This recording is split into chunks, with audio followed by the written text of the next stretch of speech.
Hey, salut les petits fous de la montre de la vertu, comment ça va? Bienvenue sur ce nouvel épisode qui est un peu particulier, parce que c'est pas une revue de presse, aujourd'hui on va plus faire une masterclass.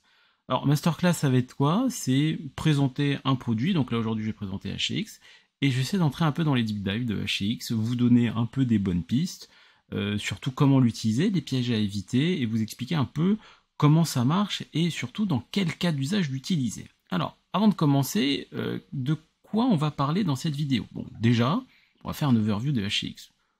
Oui, sinon c'est pas drôle de lancer tout de suite dans un deep dive si on sait pas à quoi ça sert. Après, on va regarder les méthodes de migration. Forcément, si on parle du HCX, on parle migration, mais comment je les utilise, dans quel contexte, est-ce qu'il y a des prérequis? Pareil, on va essayer d'en parler un tout petit peu, on va essayer de couvrir aussi ce sujet-là. Et le dernier point, c'est plus des points d'attention, donc ça c'est plus un retour d'expérience sur les différentes migrations que j'ai pu faire avec HCX et vous donner un peu des pièges à éviter et surtout aussi comment avoir une première structuration d'un plan de migration. Voilà, c'est des bonnes pratiques, vous verrez, c'est pas des choses très compliquées, mais c'est toujours intéressant d'avoir quelques retours terrain par rapport à HCX. Alors, si on regarde un peu un overview, HCX, ça va me permettre de faire quoi? Donc, HCX, c'est vraiment la pièce centrale dans un contexte de migration vers le cloud, ou de migration de on-prem vers on-prem. Ça, on va en parler tout à l'heure sur les différentes architectures que HCX va pouvoir couvrir, mais l'idée, c'est que HCX est le point central si je souhaite faire des migrations vers du VMware Cloud AWS, depuis la partie on-prem, vers également GCVE, ou vers AVS, donc les trois CSP principaux dans le contexte de cloud public, supportent HCX dans des infrastructures VMware. Ça, on a déjà discuté, on connaît AVS, VMware Cloud AWS et GCVE. On va déployer une infrastructure VMware dans les data centers d'AWS, de Google ou d'Azure, et ce sont ces CSP-là qui vont gérer cette infrastructure-là. Sauf pour VMC, parce que c'est géré par VMware. Pour la petite histoire, c'est co-développé entre VMware et AWS. Voilà, je ferme la parenthèse. Mais HCX devient vraiment ce point central et l'élément clé si je souhaite migrer. Donc c'est vraiment la solution qui est la plus utilisée lorsqu'on fait des migrations vers le cloud. Donc on parle migration vers le cloud, mais si on fait un peu focus sur les cas d'usage, de quoi on va parler? Premier cas d'usage, la migration. Forcément, si on fait une migration, on va consolider notre data center, ou même si on souhaite l'évacuer. Imaginons que j'ai des machines qui sont obsolètes, qui sont en fin de vie, et que je souhaite faire une migration, pourquoi ne pas réavoir une orientation plus vers le cloud public avec une infrastructure VMware hébergée chez un CSP? Ça peut être un cas d'usage. Le deuxième cas d'usage, c'est plus de l'upgrade ou du replatforming. Donc dans un contexte d'upgrade, c'est de se dire, j'ai une ancienne infrastructure VMware, je vais prendre un exemple, vSphere 5.5, ouais, j'ai eu un cas récemment, et que je souhaite migrer vers du vSphere 7. On peut utiliser HCX au milieu, justement, pour faire cette migration, et ça va nous faciliter cette migration entre une ancienne version vers une nouvelle version. Ou plus dans un contexte de replatforming, c'est-à-dire que si j'ai une infrastructure sur un hyperviseur non VMware, je peux utiliser HCX justement pour déplacer mes machines virtuelles vers une infrastructure VMware. Donc on va faire du replatforming parce que forcément, on va convertir les machines virtuelles. Troisième cas de figure, donc là, imaginons qu'on est dans un contexte multicloud, donc on est sur plusieurs régions, plusieurs CSP, on souhaite faire un rééquilibrage des charges au niveau de mes machines virtuelles, on pourrait utiliser HCX au milieu, justement pour déplacer mes machines virtuelles et rééquilibrer toute la charge au niveau de mes différentes régions. Autre exemple, si je souhaite migrer de cloud public ou de CSP, je peux utiliser HCX, toujours dans ce même principe. Si j'ai une infrastructure, imaginons j'ai une infrastructure VMware Cloud sur un premier CSP et que je veux migrer cette infrastructure, enfin l'infrastructure au final c'est des machines virtuelles, vers un autre CSP dans un contexte VMware Cloud, je peux utiliser HCX, rien ne m'empêche de faire ça. Au final, je peux utiliser HCX toujours au milieu, on se rappelle le premier schéma, c'est de se dire, HCX c'est la pierre angulaire, c'est au milieu de toutes mes migrations vers le cloud public, d'un CSP1 vers un CSP2 ou de cloud public vers du on-prem et inversement. C'est là aussi qu'on parle de réversibilité, HCX, et c'est la pièce maîtresse pour justement garantir cette réversibilité, c'est-à-dire que si je migre d'on-prem vers du cloud en utilisant HCX, HCX est capable de faire une reverse migration, c'est-à-dire que je suis capable de migrer de cloud vers prem. Donc voilà, la réversibilité est gérée par HCX également. Dernier cas d'usage, c'est plus sur la partie business continuité, donc plus DR. Donc voilà, c'est est-ce que je peux préparer mon infrastructure en utilisant HX pour étendre mon réseau, pour préparer mes migrations. Si je souhaite faire des maintenances planifiées, voilà, je vais pouvoir utiliser HX également pour ce contexte-là. Maintenant, si on fait un petit zoom sur les différents composants clés de HX, qu'est-ce qu'on va trouver? Donc le premier, c'est le HX Connector et le HX Cloud. Ce qu'il faut savoir sur HX, c'est que ça marche toujours par paire. Vu qu'on est sur du on-prem avec un cloud public, on va toujours avoir une partie de HX qui est hébergée sur la partie cloud public et une autre infrastructure qui est hébergée sur la partie on-prem. Et c'est la première appliance à déployer qui va nous permettre justement de nous connecter sur notre infrastructure VMware dans le cloud. Une fois qu'on a déployé ça, on va pouvoir déployer ce qu'on appelle l'interconnect, qui est l'appliance qui me permet d'activer les fonctionnalités de migration et de réplication de mes workloads. Donc c'est-à-dire que c'est un plugin qui est complètement intégré au vCenter, et c'est grâce à ce plugin-là qu'on va piloter nos migrations, et on en parlera tout à l'heure, voir les différentes méthodologies de migration. En général, quand on déploie l'interconnect, on va activer également une autre appliance qui permet de faire de l'optimisation WAN. Ça va nous permettre de faire de la dédupe et de la compression de data pour éviter de trop saturer ma bande passante, mais également d'accélérer mes migrations. Après, il y a un autre sujet sur lequel on oublie souvent, dans un contexte de cloud et de migration, c'est comment on va gérer le réseau. Est-ce qu'on souhaite faire du RIP ou non?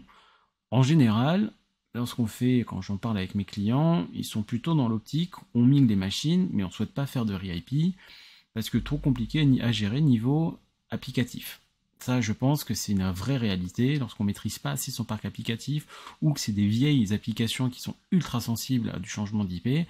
Du coup, c'est compliqué. Alors du coup, comment on gère cette problématique-là? On va gérer cette problématique-là en utilisant la partie Network Extension. Donc cette HX, pareil, votre appliance à déployer, hein. On n'oublie pas, une appliance on-prem et une appliance dans le cloud, qui va justement nous permettre de faire un segment étendu, donc un réseau étendu au niveau L2, et c'est ces appliances-là qui vont porter l'extension réseau. Donc dès qu'on l'active, on est en capacité de migrer mes machines sans faire de RIP et sans aucune modification. C'est juste qu'on modifie l'infrastructure VMware, donc au lieu de tourner sur la partie on-prem, on va tourner sur la partie cloud. Mais d'un point de vue réseau, c'est HX qui va gérer toute cette partie-là. Bon, là c'était un peu théorique au niveau des appliances. Maintenant, si je mets ça dans un schéma, vous allez voir, c'est beaucoup plus clair. Bon, déjà, on va se déplacer, parce que comme ça, mon schéma va être plus lisible. Déjà, on a une infrastructure on-prem, à gauche, et une infrastructure cloud, à droite. Là, j'ai pris un contexte de AVS et de VMware Cloud AWS. J'aurais pris du GCVE, voilà. Mais j'ai fait un focus là-dessus, mais c'est toujours le même principe. Donc tous les composants côté cloud, donc à droite, sont déployés automatiquement dès qu'on active le service HX. Donc dès qu'on active, on va voir une première appliance, la partie HX Cloud, qu'on va déployer automatiquement dès que j'active dans la partie cloud. Et une fois que c'est déployé, je vais pouvoir récupérer une URL que je vais pouvoir utiliser pour télécharger l'OVA pour la partie HX Connector. Donc ça, c'est vraiment important de bien respecter cet ordre-là. D'abord, j'active côté cloud. Une fois que c'est déployé dans le cloud, une fois que c'est opérationnel, je télécharge une URL pour récupérer l'OVA pour déployer la partie HX Connector. Une fois que j'ai ça, je vais déjà vérifier que côté on-premise, je vais avoir un accès Internet. Alors ça aussi, l'accès Internet est obligatoire côté HX, parce qu'en fait, côté HX, l'accès Internet va être utilisé pour deux utilisations principales. Alors la première, c'est pour tout ce qui est patch management, pour récupérer les updates. Ça, à la limite, c'est pas dramatique en tant que tel sur la connectivité Internet. Par contre, le deuxième point est complètement obligatoire, c'est pour la validation de la licence. En fait, HX se connecte sur les serveurs VMware pour valider sa licence. Et du coup, si on n'a plus Internet, on rentre en période de grâce, et la période de grâce est aux alentours de 7 jours. Si au bout de 7 jours, j'ai pas de reconnectivité sur Internet, l'ensemble de mes services HX vont être désactivés. Donc c'est pour ça que je vous dis que la connectivité Internet est ultra importante. Après, si vous êtes dans un contexte avec un proxy, côté HX Connector, on peut configurer son proxy pour justement avoir accès à Internet. Une fois que je me suis garanti ça, je vais pouvoir faire ce qu'on appelle le pairing côté HX. C'est-à-dire que je vais pairer mes deux HX entre eux en disant, bah voilà, côté connecteur on-prem, je souhaite me connecter sur un HX qui est dans le cloud pour justement construire cette hybridation côté HX. Une fois que j'ai fait ça, je vais pouvoir rentrer un peu dans la configuration de HX. On va configurer déjà dans un premier temps ce qu'on appelle le compute profile et le network profile. Alors, le compute profile, c'est quoi? C'est quels sont les différents services HX que je vais activer, typiquement comment je souhaite migrer, si je veux activer la partie One Optimisation, si je veux activer les network extensions. Par exemple, ça c'est les services qu'on va trouver dans le compute profile. On va également donner les informations sur quel cluster HX va pouvoir déployer les appliances, dans quel data store. Mais en général, quand on déploie une appliance, il faut penser aussi réseau. Et en fait, c'est le network profile qui rentre en jeu. Donc dans le network profile, on va définir les différents réseaux. Donc si c'est un réseau qui est utilisé pour du vMotion, si c'est un réseau qui est utilisé pour la partie management, si c'est un réseau qui est utilisé pour l'interconnect, enfin faire cette uplink et cette interconnexion entre la partie privée et la partie cloud. Et donc dans le network profile, on va définir ça et on va surtout définir des plages IP, donc ce qu'on appelle des pools d'IP justement pour que HX puisse les consommer à la volée. Donc c'est une sorte de DHCP, mais donc en plus on va plus appeler ça un pool d'IP, un IP pool, et dedans il va récupérer toutes ces informations. On va lui configurer ses IP, bien évidemment, la gateway, le DNS, s'il y a des suffixes DNS, on va lui donner toutes ces informations-là et HX va les utiliser.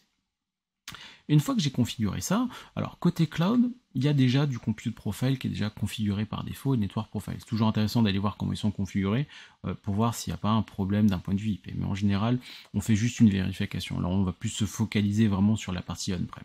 Une fois qu'on a créé ça, on va pouvoir créer ce qu'on appelle le service mesh. Et le service mesh, c'est quoi?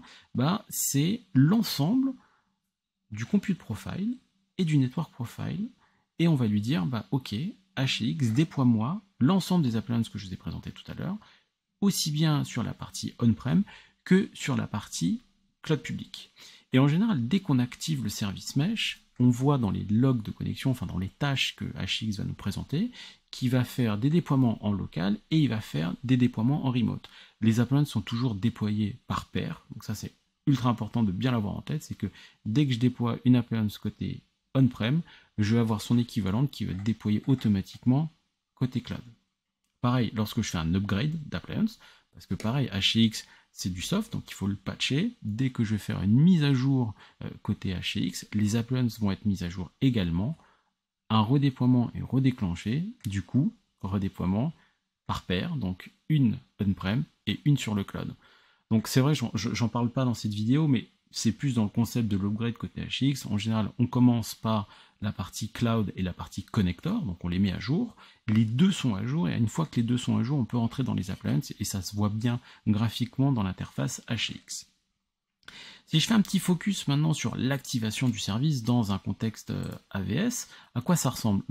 Au final, dans AVS, c'est dans le portail Azure, donc on va voir la partie add-on, et je vais pouvoir cliquer ici sur Get Started, et je vais rentrer dans un menu, je vais accepter les conditions, je vais activer, et automatiquement, je vais avoir la partie HX Cloud qui va se déployer. Si je fais la même chose, même exercice sur la partie VMware Cloud en AWS, je vais avoir un onglet add-on, j'active, j'accepte les conditions de licence, pareil, automatiquement, je vais avoir HX Cloud qui va se déployer, c'est un plugin dans le vCenter, et on va retrouver toutes les mêmes étapes que je vous ai expliquées tout à l'heure. Donc on va récupérer mon URL, téléchargement de l'OVA pour la partie HX Connector sur la partie on-prem, déployer le compute profile, le network profile, le service mesh, et déployer l'ensemble de ces infrastructures-là. Voilà, donc ça c'est la big picture côté infrastructure et côté composants clés côté HX. Maintenant, si on regarde un peu niveau topologie et un peu architecture, qu'est-ce que ça va me permettre de faire? Donc déjà, ce qu'il faut avoir en tête, c'est que HX est capable de faire du one-to-many, c'est-à-dire je vais avoir un data center on-prem, et je vais pouvoir couvrir plusieurs clouds dans plusieurs régions différentes. C'est-à-dire que je suis capable de déployer une infrastructure HX on-prem, la connecter ici, donc il faudra déployer une autre infrastructure HX, idem dans cette seconde région, ou même dans un autre cloud, dans un autre CSP. C'est-à-dire que si je veux évacuer mes données sur plusieurs clouds publics ou parce que j'ai un cas d'usage particulier, je pourrais faire ça. Ou inversement, si je veux faire de la consolidation de data center, je peux faire du many-to-one, c'est-à-dire que je vais avoir mes 3 data centers ici, par exemple, et je vais consolider l'ensemble vers un cloud. Ou même, si je souhaite faire un contexte de DR, m'assurer que si je perds ce data center là, j'ai mis en place les bons mécanismes de réplication en utilisant soit des produits VMware, soit d'autres produits pour m'assurer que mes machines soient bien ici. Voilà, ça c'est un autre cas d'usage. Donc voilà, ça c'était le premier chapitre de cette masterclass et on va rentrer dans le deuxième chapitre. Le deuxième chapitre, c'est quoi? C'est sur les méthodes de migration. Bah ouais, c'est sympa de se parler HX, architecture, tout ça, mais au final, comment je vais migrer? Ça, c'est une vraie question. Donc, les méthodes de migration, bah, au final, on va en avoir 4. Donc, on va couvrir 4 méthodes de migration. Donc, la première, très simple, migration à froid.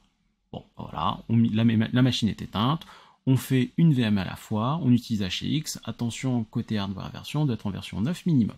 Donc là, c'est pareil, ça c'est un sujet, on va en parler sur les pièges à éviter, mais le hardware version est important à mettre à jour. Pareil que les VMware Tools, hein. Petite parenthèse, ça va ensemble. Pas obligatoirement, mais les VMware Tools doivent être à jour pour pouvoir mettre à jour son hardware version. C'est dans ce sens-là qu'on fait. Niveau bande passante, on doit assurer un minimum de 100 mégabits pour justement faire de la call migration. Après, c'est des prérequis côté VMware, ce sont les bonnes pratiques. Si vous avez une bande passante inférieure, ça peut marcher, mais c'est un prérequis. Comme d'habitude, on part sur les prérequis. Si je ne les respecte pas, si ça ne marche pas, c'est qu'on ne respecte pas les prérequis. Voilà, je l'ai dit, je l'ai placé comme ça. Autre manière, c'est utiliser vMotion. Bah oui, on peut faire avec HX du vMotion, on peut faire une migration à chaud. Par contre, c'est une VM à la fois, donc on va faire du 1 par 1. Donc si on doit déplacer une ou deux VM, c'est pas mal de faire ça. Attention, hardware version 9 également, on n'oublie pas celle-là. Autre manière de migrer, c'est faire du bulk migration. Donc là, le bulk, c'est quoi? C'est une réplication de machine virtuelle. C'est-à-dire qu'on va faire, si je dois synthétiser, c'est comme si je faisais un copier-coller de ma machine virtuelle. Donc avec la partie bulk migration, je vais lancer une réplication de ma VM on-prem vers mon cloud public. Donc il va y avoir une réplication. Donc ma VM tourne toujours côté on-prem et je vais définir dans HX une plage de maintenance. Et cette plage de maintenance, ça va faire quoi? Ça va éteindre la VM côté on-prem, s'assurer au niveau de la réplication que toutes les données ont été répliquées une dernière fois côté cloud, allumer la machine virtuelle côté cloud. Et donc c'est pour ça que je vous dis que c'est un peu un copier-coller, parce qu'au final on a un arrêt de service par contre, ça, donc il faut bien l'avoir en tête. Et surtout ce qui est intéressant, c'est que dès que la machine était rallumée, si je dois faire un rollback dans les 10, 15, 20 minutes, 30 minutes après rallumage, j'éteins ma machine côté cloud et je rallume côté on-prem. Après, c'est sûr que si je fais un rollback, j'ai fait des tests applicatifs, j'ai fait des modifications de data pendant 1, 2, 3, 4 jours, le rollback va être plus compliqué dans le sens qu'il va falloir faire une migration inverse pour s'assurer que mes données soient bien répliquées. Ou à moins que ce soit, on accepte de se dire c'est une migration avec des données qui ne servent à rien, c'était juste pour faire de la validation fonctionnelle, ou quelqu'un pourrait allumer sa machine on-prem. Mais ça dépend bien évidemment de son cas d'usage. Et ce qui est intéressant avec la partie bulk migration, c'est qu'on est en capacité de faire des migrations en parallèle. C'est-à-dire qu'on va pouvoir définir des jobs de migration avec 5, 10, 15, 30 VM par job, et on va pouvoir les lancer et les séquencer. Donc c'est très intéressant lorsqu'on va faire des migrations avec beaucoup de machines virtuelles. On va se dire, je vais répliquer toutes mes VM pendant 2 semaines, comme ça toutes mes VM sont répliquées, et un week-end, je vais faire une bascule complète, c'est ce qu'on appelle un Big Bang, en mode Big Bang, on migre tout d'un coup, et on rallume toutes les VM côté cloud. Ça, c'est quelque chose qui est envisageable, et dans le bulk migration, c'est quelque chose qui marche très bien. Dernière méthode de migration, c'est le RAV, la partie Replication Assisted vMotion. Et en fait, c'est quoi? C'est un peu le mélange du bulk migration avec le vMotion. Donc là, on est capable de faire des migrations à chaud. C'est pour ça que je vous dis que c'est un mélange entre la partie vMotion et le bulk. Et surtout, c'est des migrations en mode parallèle. Donc on va paralléliser les migrations en mode RAV, et ça sera surtout à chaud. Pareil, vu qu'on va utiliser le moteur vMotion côté HX, hardware version 9, on n'oublie pas celui-là. Et pareil, au niveau de la bande passante, on va devoir avoir des prérequis. Donc c'est sûr que si vous avez beaucoup de VM à déplacer, plus la bande passante va être intéressante, importante, plus ça va aller vite surtout. Alors après, attention, il y a un piège au niveau de la bande passante, c'est qu'on va se dire, on va calibrer nos bandes passantes pour s'assurer qu'on va migrer toutes nos VM. Mais une fois qu'on va migrer les VM, les machines vont vivre côté cloud, c'est-à-dire qu'elles vont consommer de la bande passante pour peut-être utiliser des services qui sont restés on-prem. Donc il faut l'anticiper aussi dans sa bande passante pour avoir du flux nécessaire pour des migrations, mais aussi pour les flux de data au niveau de mes VM, si j'ai des allers-retours entre la partie on-prem et la partie cloud. Ça aussi, lors d'un sizing, c'est important de bien l'avoir en compte sur sa bande passante. Tout à l'heure, je vous disais que c'était un plugin HX qui était complètement intégré dans le vCenter. Je vous ai mis une petite capture d'écran ici d'un vCenter où, au final, qu'est-ce que je vois? Bah, dans mon infrastructure VMware, j'ai bien un plugin HCX. Et quand je clique dessus, je vais avoir une vue dédiée à HCX avec un dashboard qui va me dire le nombre de VM qui ont été migrés, qui sont en cours, le nombre de réseaux qui sont entendus. Et tout à l'heure, je vous parlais du compute profile, du network profile, du service mesh. Bon, on les retrouve ici en fait. Donc, dans mon service mesh, je vais avoir la définition de l'ensemble des services que je vais activer et chaque icône correspond aux différents services HCX que je vais déployer. Et ce qui est intéressant, c'est que ça me donne aussi l'état de santé de mes chaque appliance. Du coup, ça me donne graphiquement et visuellement, ça me donne l'état de santé rapidement de chaque appliance. Donc, par exemple, si un tunnel tombe, ça peut arriver hein, lorsqu'on fait une upgrade, on verra ici qu'on aura une petite pastille rouge. Et donc, dès qu'on va cliquer, enfin, dès qu'on va aller surligner la pastille rouge, on verra quelle est la problématique, les messages d'erreur qui sont liés à cette problématique-là. Bien évidemment, je peux créer plusieurs services profile parce que je peux couvrir plusieurs infrastructures VMware ou même je peux couvrir plusieurs clusters. Imaginons que je suis sur un cluster de prod et un cluster de pré-prod avec des réseaux qui sont différents. Rien ne m'empêche de créer un service profile, un compute profile pardon, pour mon cluster de prod et pour mon cluster de pré-prod. Voilà, on peut avoir plein d'imaginations comme ça au niveau de HCX pour justement différencier mes différents services mesh pour de la prod ou de la pré-prod. Là ici dans mon exemple, là ici c'est un service mesh pour de la pré-prod parce que je n'ai pas activé tous les services, alors que là j'ai activé beaucoup plus de services parce que c'est un service mesh pour de la prod, donc les cas d'usage sont différents. Au niveau de la migration de mes workloads, comment ça se passe? Donc dès que j'ai lancé mon plugin, je vais aller dans le menu migration et là je vais avoir ma source et ma destination. Donc en gros ce qu'on voit ici, c'est le nom de vCenter avec le HCX et son équivalent côté cloud. Je vais définir dans quel cluster j'allais, si j'ai un folder côté VMware dans le cloud qui est déjà prêt, mon data store, si je veux faire du sync provisioning ou du seek provisioning, là aussi je vais définir, et ici les différents types de migration. Donc dès que je vais cliquer ici, en fait, je vais avoir le choix entre du call, du vMotion, du bulk ou du replication assisted vMotion. Donc je vais pouvoir déterminer en fait quel type de migration j'ai souhaité faire. Et à chaque fois, je vais ajouter mes VM et je peux mélanger, là par exemple dans ce job de migration, je peux mélanger différents types de migration. Donc si je sais que j'ai des VM qui sont pas trop sensibles et que je veux que ça aille vite, je peux les migrer à froid. Si c'est des machines qui sont un peu sensibles parce qu'il y a de la prod et on peut pas trop l'arrêter, peut-être que je vais peut-être plus faire du RAV. Si je veux faire vraiment tout d'un coup en mode Big Bang, je vais peut-être plus privilégier le bulk. Ça va dépendre un peu de comment je vais souhaiter utiliser HCX.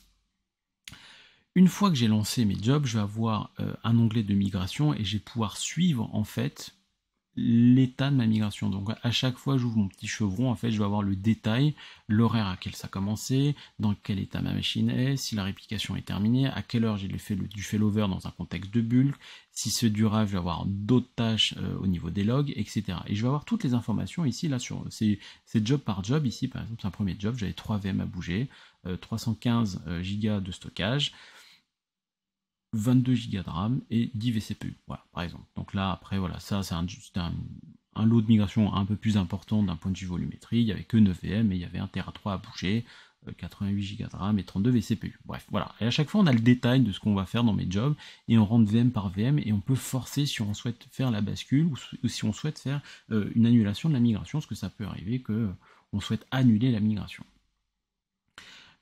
En intro, je vous ai parlé un peu de la méthodologie de migration, et voilà, ça c'est une méthode, c'est une méthodo. Après, voilà, ça c'est ce que nous on utilise lorsqu'on accompagne nos clients.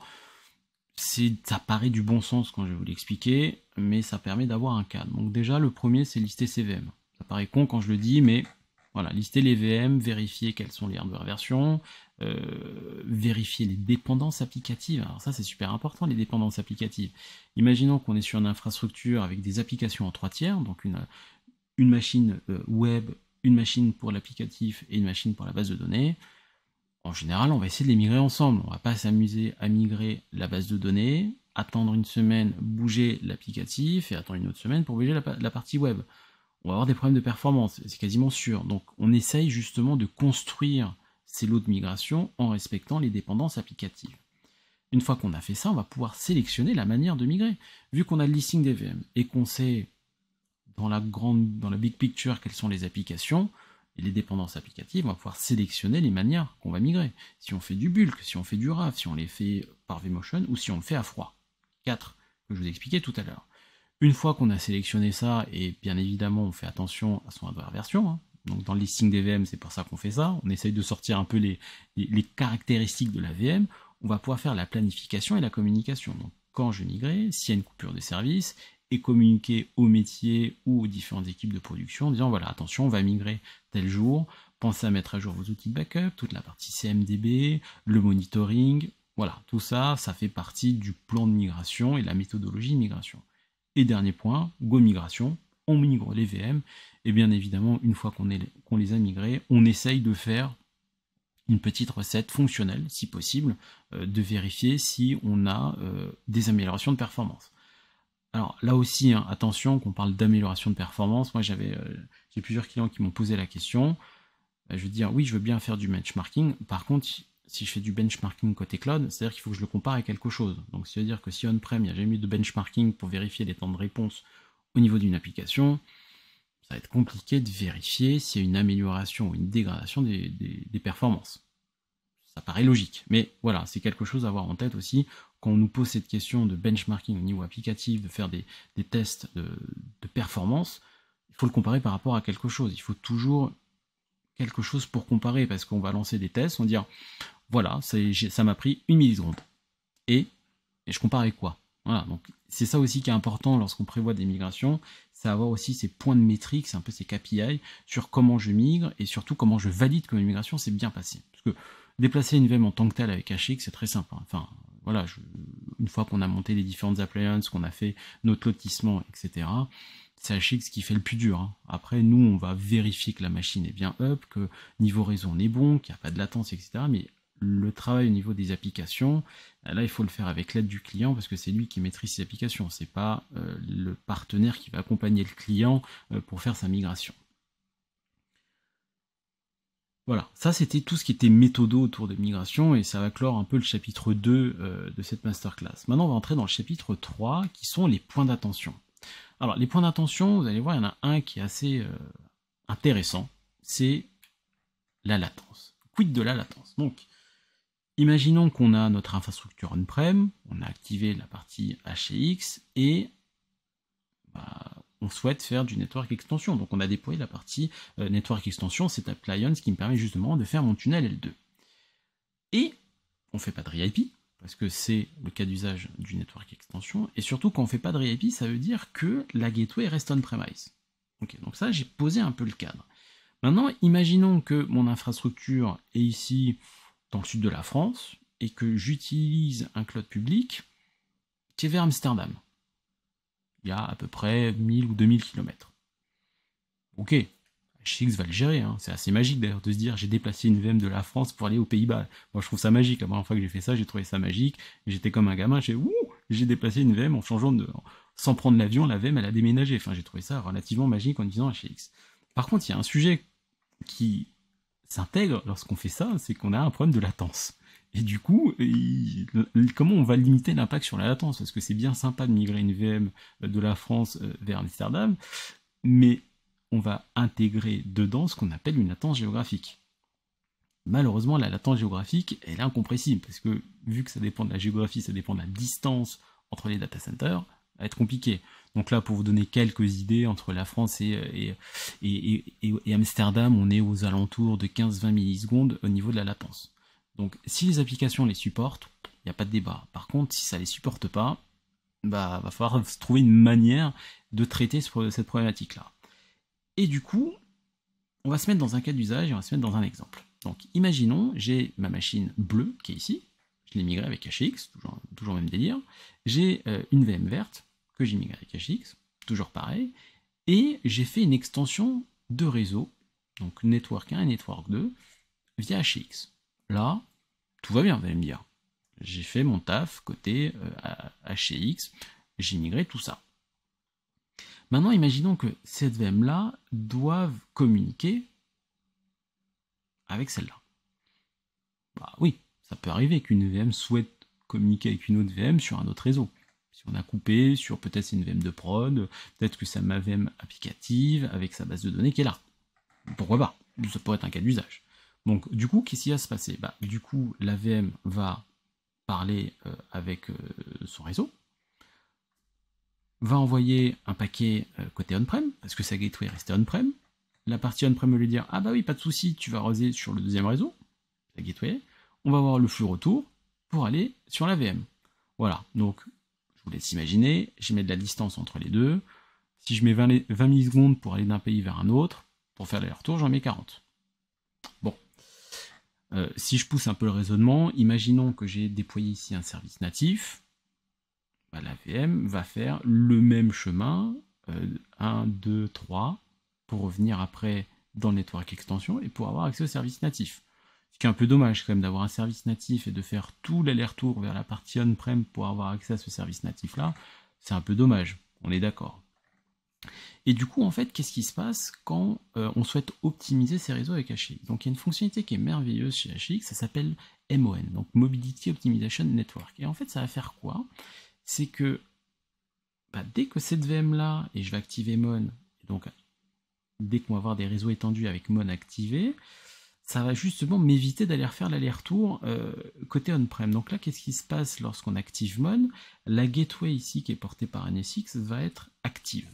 Alors attention quand je dis qu'elle va être active, parce que dans le schéma précédent, ici elle est bien déconnectée. Ce sont des segments côté NSX, parce que lorsqu'on étend un réseau dans un parti VMware Cloud, ici le réseau qui est étendu est porté par NSX. Donc c'est HX qui demande à NSX de créer un segment et de le créer en mode déconnecté. C'est pour ça qu'ici, côté gateway qui est porté par NSX ici, on est en mode déconnecté. Lorsqu'on active MON, en fait, ces réseaux qui étaient déconnectés vont passer en mode connecté. C'est-à-dire que HX va être en capacité de traiter un flux direct entre une VM bleue et ma VM verte. C'est-à-dire que lorsque je vais communiquer, j'ai un chemin direct. C'est-à-dire que j'ai pas de paquet qui retourne côté network extension, avec mon interco, la latence, etc., pour venir voir la gateway on-prem, pour faire le aller-retour. Ça, c'est MON qui va le gérer. Donc c'est assez magique quand même lorsqu'on le teste. Mais voilà, il faut faire attention à comment on l'active et comment on le configure. Et ça, on va en parler juste après. Du coup, sans trop rentrer dans les détails, lorsque j'active MON, en fait, l'idée c'est quoi? C'est que NSX, qui est là, va devenir la gateway pour cette VM-là. C'est-à-dire que si on se connecte dans la VM et qu'on garde la table ARP, on va avoir l'IP de la gateway, mais la MAC adresse va être changée. Ça sera plus la MAC adresse de la gateway côté on-prem, ça va être la MAC adresse côté NSX. Et c'est là où je trouve que c'est assez magique le MON, parce qu'il est capable de faire ça au niveau de la VM, il lui pousse la MAC adresse de NSX. Comme ça, il lui dit, ta gateway, t'as pas changé, n'a pas changé l'adresse IP de la gateway. Par contre, la MAC adresse, c'est plus côté on-prem, c'est côté NSX. Donc il va usurper l'identité, entre guillemets, de la gateway pour qu'elle reste ici. Et c'est pour ça qu'on est capable de faire ça. Alors vous dites, c'est génial, j'ai résolu mon problème de latence. Complètement d'accord avec vous, on a résolu notre problème de latence. Par contre, on ouvre un autre problème là-dessus. C'est-à-dire que, imaginons, je reviens dans le cas de figure où je n'active pas MON, si j'ai ma gateway ici, c'est pas improbable que j'ai un petit firewall qui traîne là. Ah oui, parce qu'on va sécuriser nos flux. Du coup, si je fais ça, le firewall qui se retrouve côté on-prem, on le bypass complètement. Ça aussi, ça, il faut l'avoir en tête. C'est que c'est sympa de faire de la magie, de faire du raccourci au niveau du chemin réseau, mais c'est que côté ici on-prem, si j'avais un firewall, c'est que je le bypass. C'est-à-dire que si on est dans ce cas de figure-là, c'est-à-dire que côté NSX, il va falloir commencer à travailler sur des règles de sécurité en utilisant le firewall intégré à NSX, justement pour s'assurer que je ne vais pas ouvrir des failles de sécurité. Donc là aussi, ça c'est un autre travail lorsqu'on active MON, de faire attention aux impacts au niveau de la sécurité, au niveau du réseau. Du coup, une fois que j'ai configuré MON pour faire ça, si j'ai un service natif, ma VM va repasser directement par sa gateway NSX pour avoir directement accès à mon service natif. Et là, pour le coup, c'est instantané, on n'a pas de latence, et c'est génial. Mais du coup, tout à l'heure, je vous disais, attention, comme on configure MON, il y a des choses à éviter.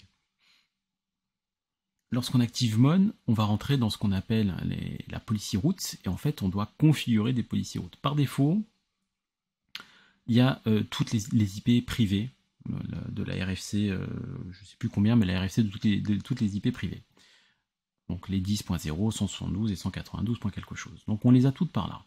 Donc c'est là où il faut faire attention lorsqu'on configure Mon, c'est justement s'assurer qu'au niveau policy route, on ne fait pas tout et n'importe quoi. Donc c'est là où, si on configure mal Mon, on peut avoir des effets de bord, on peut avoir des comportements qui ne sont pas prévus. Donc ici, en fait, lorsqu'on rajoute des réseaux, on va dire utilise HX, donc passe par le tunnel L2 pour justement côté on-prem. Ou sinon, ici dans mon exemple, j'ai flouté un autre réseau et je le deny. C'est-à-dire que si j'interdis de repasser côté HX, côté tunnel, il va utiliser NSX au niveau routage pour avoir accès à ce subnet-là. En général, on le voit souvent lorsqu'on veut mettre des services natifs. On va être au plus proche du flux, on va être au plus proche côté cloud et pas ressortir pour les côtés on-prem pour faire l'aller-retour. Donc on va dire ici, on va interdire pour un réseau de cloud public, lorsque j'utilise un service natif, qu'on souhaite utiliser NSX pour le routage et du coup avoir cette policy route qui va justement éviter de faire cet aller-retour entre la gateway on-prem et la partie cloud public. Ça en général, quand on travaille sur Mon, il faut le faire vraiment étape par étape, il faut bien tester, bien valider les réseaux qu'on souhaite qu'ils passent ou qui ne passent pas. Ici, là, j'ai mis tout ce qui est default. Là, c'était un cas d'usage qui était particulier parce que on souhaitait avec le client que tout le flux Internet soit toujours géré par la partie on-prem. Parce que tous les équipements de sécurité côté on-prem, ils voulaient s'assurer que tous les flux Internet ne passaient pas en direct, ne bypassaient pas des politiques de sécurité. Donc c'est pour ça qu'on a mis tout ce qui est défaut ici. Et derrière, on a fait un deny sur tout ce qui était service natif dans une plage d'IP différente pour bien utiliser NSX au niveau routage. En intro, je vous ai parlé des pièges à éviter. Ah, je vous en ai donné quand même pas mal. Mais bon, j'ai essayé de résumer tout ça dans un slide. Donc, le premier piège, quand on commence à parler HX et parler migration, c'est la méconnaissance des applications. Ça, en général, on a toujours des clients qui connaissent mal leur parc applicatif ou même qui les connaissent très bien. Donc, ça peut être un accélérateur d'un point de vue migration vers le cloud lorsqu'on a une bonne connaissance applicative. Après, on peut mettre des sondes pour capter des flux entre VM, etc. Mais voilà, à un certain moment, au niveau des applications, il faut savoir quelles sont les dépendances, si j'ai une base de données, si j'ai un serveur web, un serveur applicatif, comment je les migre. Ça, c'est un premier piège. Le deuxième piège, c'est l'isolation réseau entre les hyperviseurs, les ESX et les VM. Ça, je le remarque de plus en plus chez mes clients que les hyperviseurs sont installés sur un réseau qui est utilisé par les VM. Donc il n'y a pas de coupure, il n'y a pas de réseau de management pour les hyperviseurs et un réseau ou un VLAN pour les VM. Tout est mélangé. Côté HX, c'est une horreur d'avoir ça. Déjà, parce qu'on ne respecte pas les bonnes pratiques VMware. Et de deux, c'est pas supporté si je souhaite étendre un réseau de management. D'accord ? Donc si mon réseau, sur mon VM kernel 0, donc sur l'hyperviseur, est un même réseau qui est utilisé par mes VM, on ne pourra pas l'étendre. Donc c'est-à-dire qu'il faut faire du RIP soit au niveau des VM, alors tout à l'heure je disais que RIP des VM ça dépend des applications, mais on va éviter, soit je fais du RIP des hyperviseurs. C'est plus simple de faire un RIP au niveau des hyperviseurs, avoir un nouveau VLAN de management. Je l'ai fait chez un client récemment, il était dans ce contexte-là, je lui ai fourni toute la procédure, on l'a fait ensemble justement pour remédier à cette problématique du réseau de management. Donc on a fait un RIP de tous les hyperviseurs, ça s'est très bien passé. En plus, il était en train de faire, on est tombé pile au bon moment parce qu'il était en train de faire une maintenance matérielle parce qu'il devait rajouter de la RAM. Donc, on a profité de ce slot où l'hyperviseur allait être déconnecté sans VM, justement pour déployer un nouvel LAN, le propager et changer les IP. C'est le contexte idéal. Troisième piège, VLAN non tagué ou l'utilisation d'un VLAN natif. Là, pareil. Il faut que le VLAN soit tagué, on n'utilise pas le VLAN natif. D'un point de vue sécu, c'est pas terrible.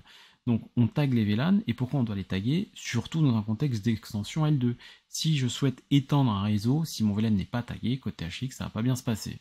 On respecte pas les prérequis, et il me semble même qu'on a une erreur, parce qu'en fait, dès qu'on déclare en fait un réseau qu'on souhaite étendre, on va lui mettre le subnet qu'on va étendre, la gateway, et surtout le VLAN ID. Donc si je lui mets pas de VLAN ID, il manque une info. C'est pour ça qu'il faut taguer, et même si je mets un VLAN natif, ça va pas très bien se passer. Donc pareil, on tag ces VLAN. Quatrième point, si je souhaite étendre le L2, j'ai besoin d'un DVS. Pour le coup, ça c'est mandatory, donc si j'ai besoin d'un DVS côté on-prem, c'est-à-dire que je dois avoir des licences côté vSphere en Enterprise+. Donc là aussi, ça peut être le piège. Si je suis dans un projet où je souhaite étendre mon réseau et côté on-prem, je suis pas en Enterprise+, je vais pas pouvoir étendre le réseau. Après voilà, si c'est un exit data center, on peut avoir des licences de près. Par contre, si c'est une hybridation du cloud avec une extension de data center, ça va être compliqué. Soit on fait un achat de licence, soit on fait un RIP. C'est l'un ou l'autre. Ça, pareil, ça dépend des stratégies autour de la migration. Ça, c'est des sujets qu'on parle en phase de design avec le client, justement pour savoir quelle est la bonne méthodologie à adopter. Les VMware Tools, j'en parlais tout à l'heure, mais les VMware Tools qui sont pas à jour, qui sont non installés, surtout si on utilise Mon derrière, Mon se base sur les VMware Tools. Il a besoin de récupérer l'adresse IP de la VM, justement pour faire ce petit tweak, pour changer la table ERP à l'intérieur de la VM, pour mettre la MAC adresse de NSX. Si vous avez raté ça, vous revenez un tout petit peu en arrière quand j'explique Mon, je l'explique avec cette histoire de modification de la table ERP au niveau de la VM côté cloud. Le hardware version, minimum version 9, c'est vrai, essayez de mettre à jour, le hardware version 9 est quand même assez bas. Aujourd'hui, on est en vSphere 8, je crois qu'on est en hardware version 20 ou 21 de mémoire. Voilà, on peut monter sur hardware version, mais essayez d'être au minimum à 9, ça va vous faciliter la vie pour migrer, surtout si je fais du RAV, donc la partie Replication Assisted vMotion, ça va me faciliter la vie.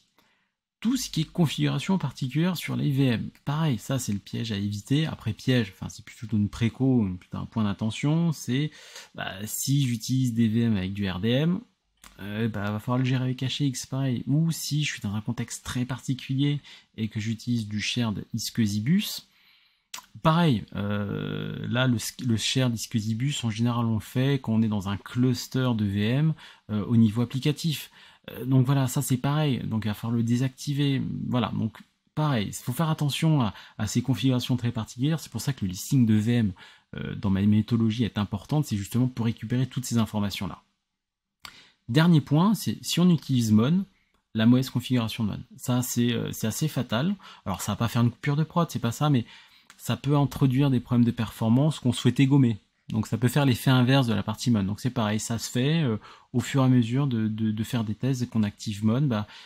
Comment je vais le tester, comment je valide. Donc on va déjà tester une machine qui est côté on-prem, je vais tester une machine qui va être côté cloud, je vais tester un service natif et m'assurer que d'un point de vue temps de latence, j'ai des choses qui sont acceptables. Si j'ai des latences qui sont quand même complètement déconnantes parce que j'ai fait une migration entre deux pays, c'est-à-dire que Mon je l'ai mal configuré, tout simplement.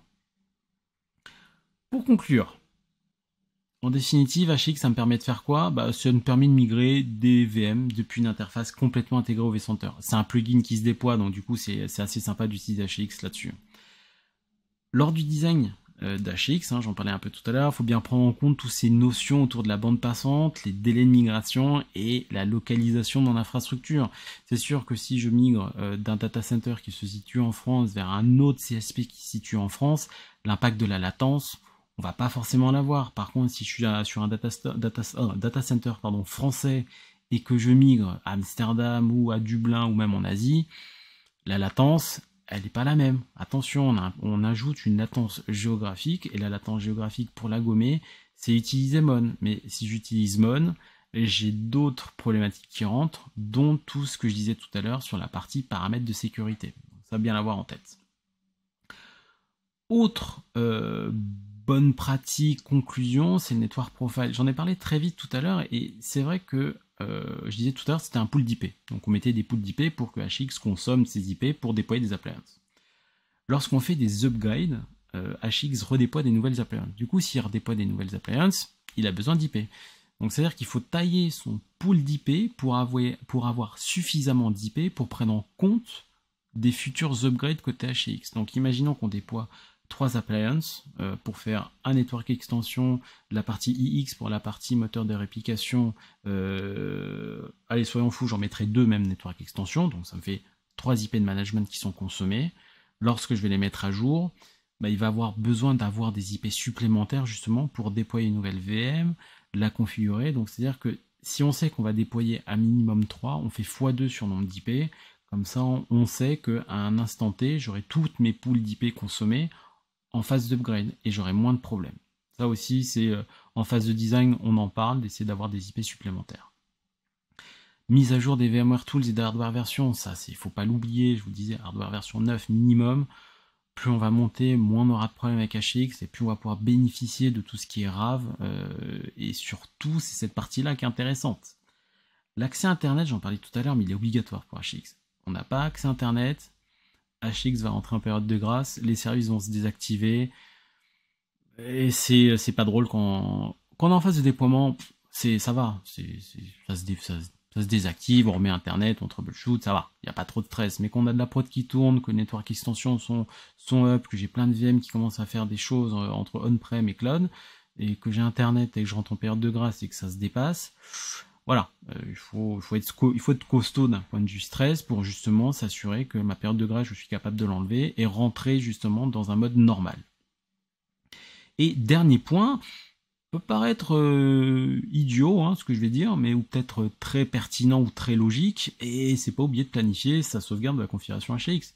Ça reste une VM, du coup il faut backuper la conf, pas la VM en tant que telle. Ça, au final, la VM en tant que telle, c'est pas plus dramatique, mais ce qui est intéressant, c'est backuper la configuration. Donc, lorsqu'on déploie la partie HAX, on va aller sur l'interface d'administration, donc c'est sur le port 9443, et dedans, je vais pouvoir configurer mon backup. Donc on va l'envoyer sur un serveur FTP, on va lui définir la fréquence, et on va lui définir l'heure. Et en fait, pourquoi je vous dis ça? Parce que j'ai été confronté à ça avec un de mes clients, il voulait tester de casser mais complètement HX pour voir si on avait la capacité, grâce au backup, de restaurer. Alors, ça a été un exercice qui a été particulièrement intéressant parce que on m'avait jamais demandé de faire ça côté HX, avec le backup, en suivant la bonne méthodologie et en ayant les connaissances sur HX, on était en capacité de réparer tous les composants. Et c'est vrai que mon client, et je le salue s'il regarde cette vidéo, et je pense à lui, je pense qu'il sait de quoi je parle, on éteignait la VM et on faisait un clic droit et on la supprimait. C'était même, enfin, on faisait vraiment le pire test de se dire, erreur humaine, on a supprimé une VM. Comment je répare HX? Donc voilà, HX est assez résilient quand même lorsqu'on fait des choses comme ça, et avoir le backup est super important, justement pour pouvoir redémarrer facilement son infrastructure HX. Voilà, j'ai terminé, j'essaie de faire un concis et un peu vous donner un peu de deep dive, j'espère que ça vous a plu. Sur ce, je vous souhaite une excellente fin d'année, parce que là on est en décembre 2022, de bonnes fêtes, bonne année, bon Noël, passez de bonnes fêtes. Je vous revois bientôt, donc ça sera à la rentrée. Et sur ce, on n'oublie pas un petit pouce, de s'abonner à la chaîne YouTube, et un petit commentaire, ça me ferait plaisir. Et dites-moi si vous voulez que je fasse d'autres masterclass sur d'autres sujets, je suis ouvert à des idées. Voilà, allez, à bientôt!